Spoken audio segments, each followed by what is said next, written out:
Hello दोस्तों, e office vlog channel पर आपका स्वागत है। ये वीडियो एसएएस एग्ज़ाम से रिलेटेड है। जो सेक्शन ऑफिसर के लिए हम एग्ज़ाम देते हैं पार्ट 1 एंड पार्ट 2, उसके लिए नई नोटिफिकेशन इशू हुई है 16 जुलाई को। तो इस वीडियो में इसके बारे में बात करेंगे हम।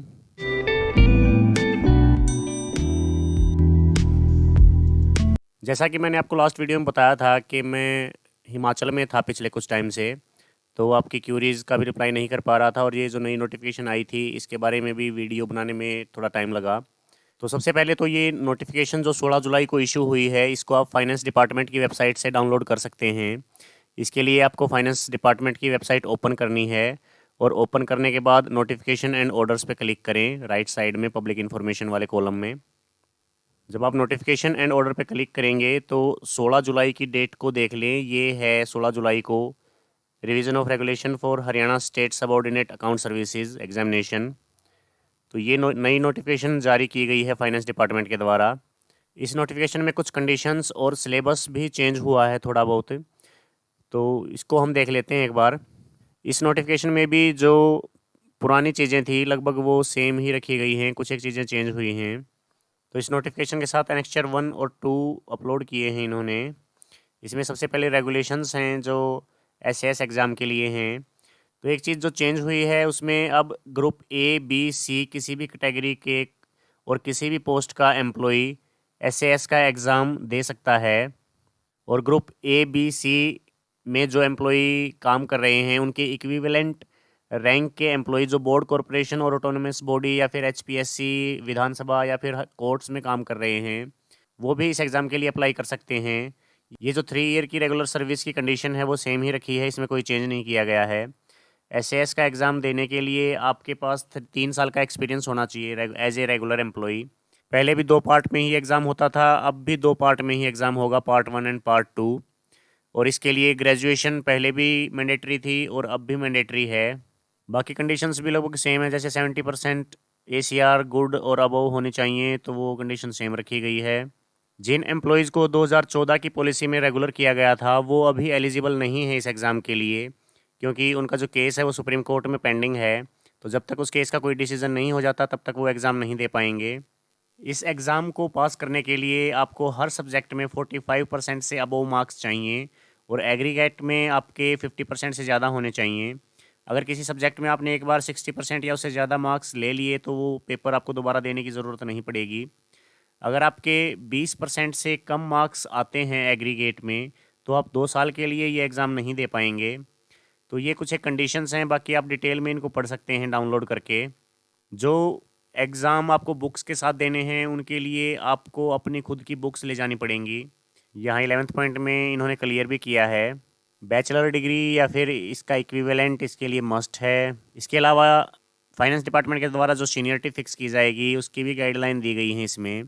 जो पार्ट 1 और पार्ट 2 के टोटल मार्क्स हैं वो जिसके सबसे ज़्यादा होंगे वो सबसे सीनियर होगा।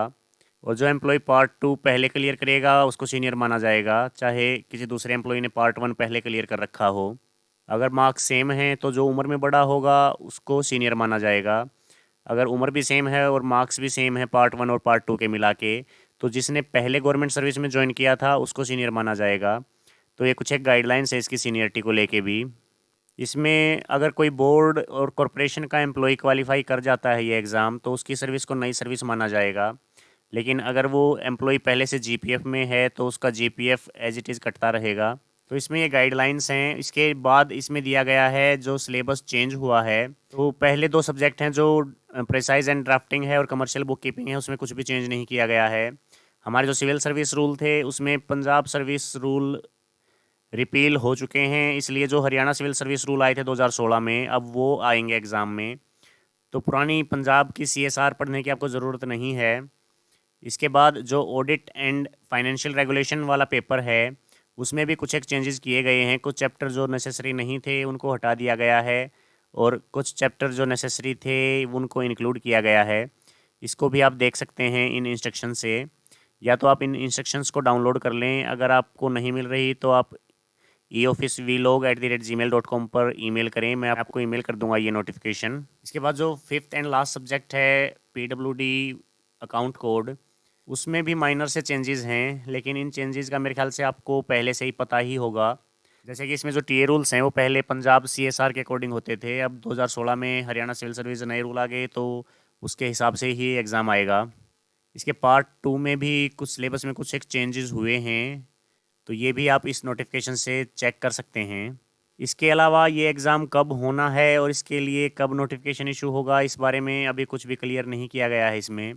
और दूसरी चीज़, जो कोर्ट्स के एम्प्लॉई थे जिनको इस बार कोर्ट में ही अपॉइंटमेंट दी गई है एज ए सेक्शन ऑफिसर, इसके बारे में भी कुछ क्लैरिफाई नहीं किया गया है कि उनको दूसरे डिपार्टमेंट्स में ही भेजा जा सकता है या फिर वो कोर्ट्स में ही काम करते रहेंगे। तो कुछ एक चीज़ें ऐसी हैं जिसके बारे में क्लैरिफिकेशन नहीं दी गई है। बाकी जो इसमें सिलेबस चेंज हुआ है और जो कौन कौन सी पोस्ट के एम्प्लॉई ये एग्ज़ाम दे सकते हैं, उसमें भी जो चेंजेस हुए हैं वो आप यहाँ से चेक कर सकते हैं।